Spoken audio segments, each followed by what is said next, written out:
morning, boys and girls.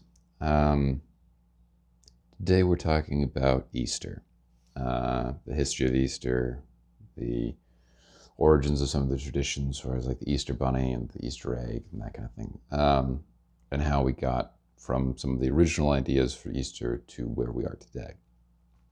Um, so first off, the date for Easter, which seems, if you've noticed, seems to change from year to year. And this is because the date was set by the Council of Nicaea in 325 AD, that was started by Constantine, the Roman Emperor Constantine. And their main goal during the council was to determine what develop an understanding of and a definition, I guess, of the Holy Trinity, the Father, Son, and Holy Ghost in Christianity. And one of the other ideas that they ended up having at the same time, trying to figure out, was when should Easter be celebrated? And what they decided was that it should be the first Sunday following the first full moon of the vernal equinox, or spring equinox. So immediately after spring, that was when Easter was going to happen. It was going to be either that or the end of Passover, but because Passover had a tendency to fall in the middle of the week, they ended up sticking to what a lot of people were already doing, which was celebrating it on a Sunday. So some of the traditions that we see is regarding Easter as a whole, and the whole Lenten season, which starts 40 days before Easter actually begins. The reason that there's fasting and the rest of that kind of things, so originally went back to a Jewish idea. There was 6 days of fasting for the holy days of Pascha. And when Christianity was kind of borrowing some pieces from Judaism and applying them to their own holiday of Easter, they were like, okay, we want to have Lent, and the Lent was going to be, originally they had it be before the 40 days of Paschal, and then they ended up just incorporating it into the 40 days or the 6 days of Paschal, and that kind of became that week. You just kind of got absorbed, and we included it into the rest of Lent, and so we went from 6 days of fasting for the holy days of Pascha to Lent, which is 40 days of fasting leading up to Easter. And as early as it was 334 AD, by Athanasius, the theologian. He was present at the various councils of Nicaea, and in his sixth letter from the council to basically the church at large, he basically introduced this idea of fasting and Lent. And then much later on, by Thomas Aquinas, who basically said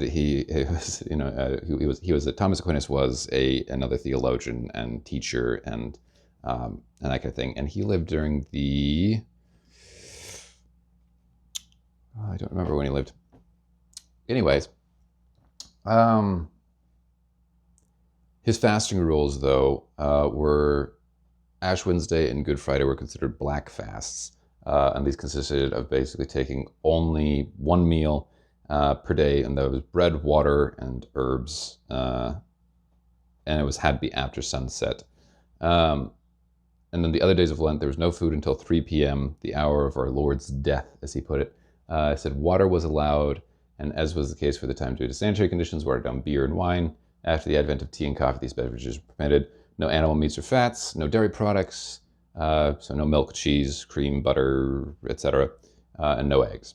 And instead, you were allowed to eat bread, vegetables, and salt. And on very rare occasions, they would eat fish, but that was kind of most poor people weren't eating fish. It just wasn't a thing. So fasting became a whole big part of Lent and that whole Lenten season. Today, oftentimes what people will do is they'll give up one thing. So they'll give up, I'm going to give up caffeine for Lent, or I'm going to give up swearing or chocolate or whatever. People typically pick up something like that and don't do as intense a fast as they used to do. So the day before Lent starts on Ash Wednesday, 40 days before Easter. Uh, on Ash Wednesday, you go in, they draw a little cross on your face on your forehead with ash, and there's a whole ceremony if you've never done it. If nothing else, I recommend it just simply because it is a uh, excellent learning experience just to have an understanding of why the rest of, if you don't celebrate Easter for a specific reason and you just celebrate it because it's the holiday, getting some of the backstory to it can oftentimes just lead to a greater understanding of a lot of the people around you, if nothing else. So I highly recommend doing that. But the day before Lent starts, which is called Shrove Tuesday, was the day you were supposed to present yourself to a priest for confession and penance and absolution, and basically be contrite for all of the sins that you had committed over the last year. And then you enter into the Lenten fast before celebrating the resurrection of Christ on Easter. So, weirdly, this Shrove Tuesday, the idea of becoming, contrite and everything for your sins, and asking for absolution, which doesn't matter, we're not going to get into theology right now. Weirdly, it became Carnival and Mardi Gras and Fat Tuesday, which Mardi Gras literally translates to Fat Tuesday. But anyways, which is more a celebration of reckless abandonment to hedonism rather than a celebration of, or a understanding, not even a celebration, but an understanding of your own contriteness to be able to ask for absolution from either God or your priest. Like, we went from one extreme to the other, and it was I think it's very entertaining. It's kind of reminiscent of the mad monk, Grigory Rasputin, because, yeah, he kind of had a lot of this kind of weird crossover. I don't know who influenced who, or if it was just a coincidence that both groups of people ended up having similar ideas. I don't know. But anyways, interesting thing. But so Shove Tuesday was the result of that, the result of fasting, the fasting rules. On Shrove Tuesday, what they would oftentimes do is they would try to use up all the perishables before Lent. And they would try to do this on the events, like I said, like for Fat Tuesday and Mardi Gras and Carnival and all those kind of things. And you would have different things. So, for instance, you'd make different foods and stuff to try to use up the flour, the milk, the eggs. So the Polish had something called pączki. I think I'm pronouncing that right, pączki, which is kind of a sweet bread. And then, of course, everyone knows for Mardi Gras, you have king cake, which is chock full of eggs and whatnot. So eggs and butter and flour and all the rest of those kind of things. Everything is going to go bad, everything that you can't eat during Lenten season, during your fasting time. So they try to use this all up. So unfortunately, cows still produce milk, chickens still lay eggs. You can't really use all that kind of stuff up for an entire 40 days. So, you can get rid of the milk by feeding it to the dogs or whatever, the eggs similarly, but it's kind of a waste, right? So during Holy Week, or the week before Easter, people would start collecting and hard boil their eggs to help preserve them for just that week. They just needed them to last the rest of that week. After that week was done, Easter was there, and then they could celebrate and they could eat their eggs. So the hard-boiled eggs then became synonymous with the celebration of Easter. When you broke the fast on Easter, you'd be able to eat them as part of your resurrection celebration. And also because hard-boiled eggs are amazing. So that was kind of where eggs kind of got a combination of they kind of got combined into the actual celebration. They had no significance necessarily, so far as like, oh, this represents this. For instance, I was told as a child that it represented God because it has no beginning and end, Alpha and Omega, and that's not really true. It's sort of the which happens with a lot of traditions. It's sort of the retroactive intention put on an existing tradition.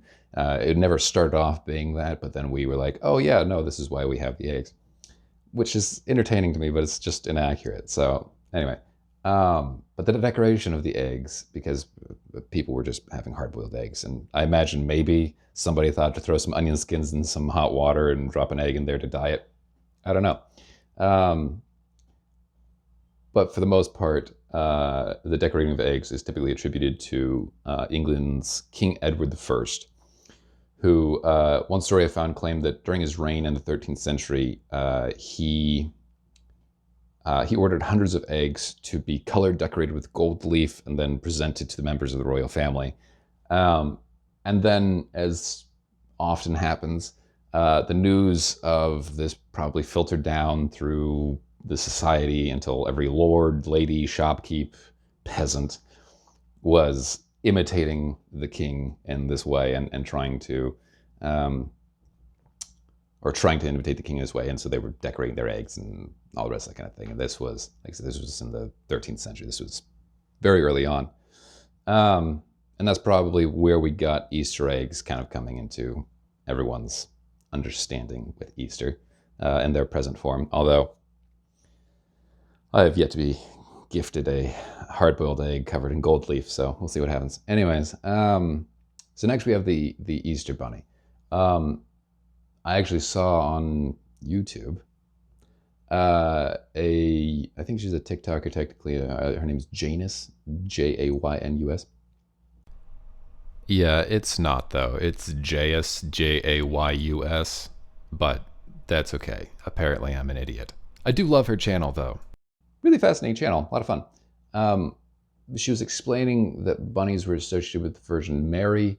Um, and so the Easter Bunny, that was where the Easter Bunny kind of came from. Something about just as bunnies are noted for being incredibly fertile animals, the Virgin Mary was so fertile she got pregnant without ever having to have sex. And that's like there's elements of truth in that.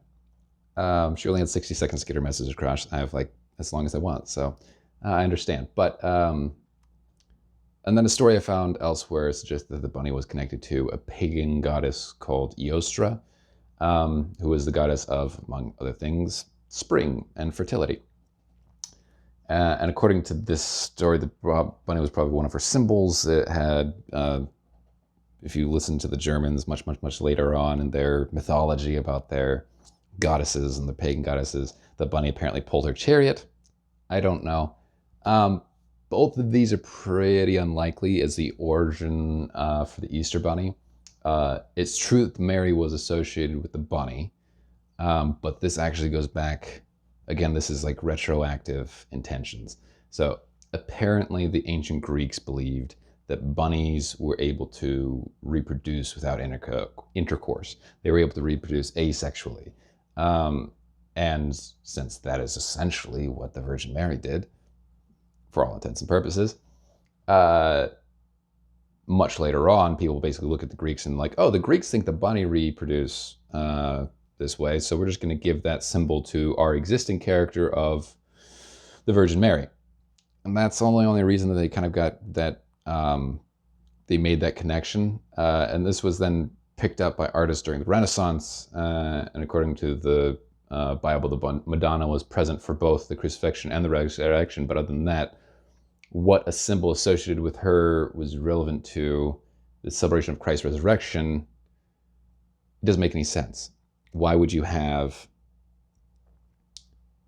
even if it is actually her symbol, even if it is actually something that the Renaissance artists, which I could only find one photo of, this was Madonna with a bunny, even if that was her actual symbol, why are you taking the symbol of the Virgin Mary and associating it with the resurrection of Christ? It doesn't make any sense to me. So it's unclear why we would associate that. But then as far as the Easter Bunny being related to the goddess Eostra, who, according to a prolific English monk named Bede, Bede, B-E-D-E, Bede, let's say Bede, in 725 AD, he suggested that she possibly lent her name to this Christian holiday. but there's not really enough recorded history to verify that she even had the bunny as one of her symbols. You may see things online suggesting this, and to be honest, there just isn't. I've looked into this a lot, and it's just unlikely that there was any correlation between them. From what I could find, the most likely origin of the Easter Bunny is from German Protestants. In the 18th and 19th centuries, the Germans, they were kind of often credited with bringing the idea that the end of winter and thus the beginning of spring was heralded by hares in the field, bunnies in the field. And that was just because the only reason bunnies came out during that time is because they would come out to breed. The snow's melting, spring is kind of sprung, there you go. And so because it kind of correlated to the time that they celebrated Easter, the two ideas kind of merged. It kind of makes sense. And then it kind of got carried on a little bit further. I mentioned the German mythologies before. So this was actually started by by Jacob Grimm, the eldest of the Grimm brothers, from which we got so many great fairy tales. They wrote a book called Deutsche Mythologie, which is just German for German mythology, and published that in 1835. And this version of the bunny was the one that said that it pulled the carriage for the goddess Eostra and then left decorated eggs for children. And it seems like he's tying together a lot of the traditions that had origins with Catholicism. Like I said, King Edward I had the decorated eggs and the fasting and all that kind of stuff. And then taking some of the pagan ideas from the goddess Eostra, if then really is again, or at the very least taking the ideas from the Virgin Mary with the bunny that was associated with her, whatever combination they saw fit, and basically saying, all right, great, and also these things are just going to kind of meld together into one thing: the Easter Bunny, who takes the decorated eggs that were originally part of fasting and delivers them to good children. Kind of like another individual we got from the Germans. So it kind of just took like something Catholic and something pagan and then combined it and got something Protestant, I guess is the easiest way to think about it. But yeah, similar to the history of Santa Claus, once the Germans brought the tradition over to America, it was transformed as it was retold. And by the end of the 19th century, newspapers were running ads with the now famous or possibly infamous Easter Bunny. And by the turn of the century, the Easter Bunny was synonymous with cards and magazines and the selling into confectionaries, and it was a very busy bunny. Yeah. So, I mean, basically all of these different traditions, a lot of the traditions that we have in Easters are no different.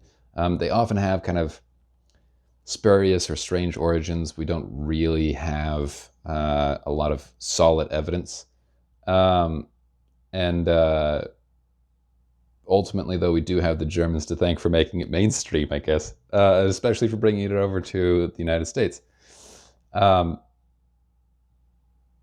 yeah, it's really easy to understand how a lot of these traditions that we've lost the origins for a lot of them. People are now just telling their kids, oh yeah, we celebrate this because of this reason. And it may not actually be the truth, but it gets passed on and retold so often and gets slightly changed over time that we kind of lose some of the origin.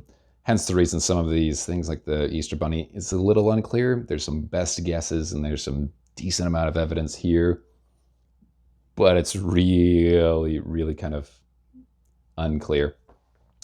But yeah, that's the history of Easter and its traditions. I hope you enjoyed that. I don't know how you may celebrate Easter if you do celebrate Easter, but regardless, I hope you have an excellent and very happy Easter with your whoever you're spending it with. And I'll catch you next time. Peace.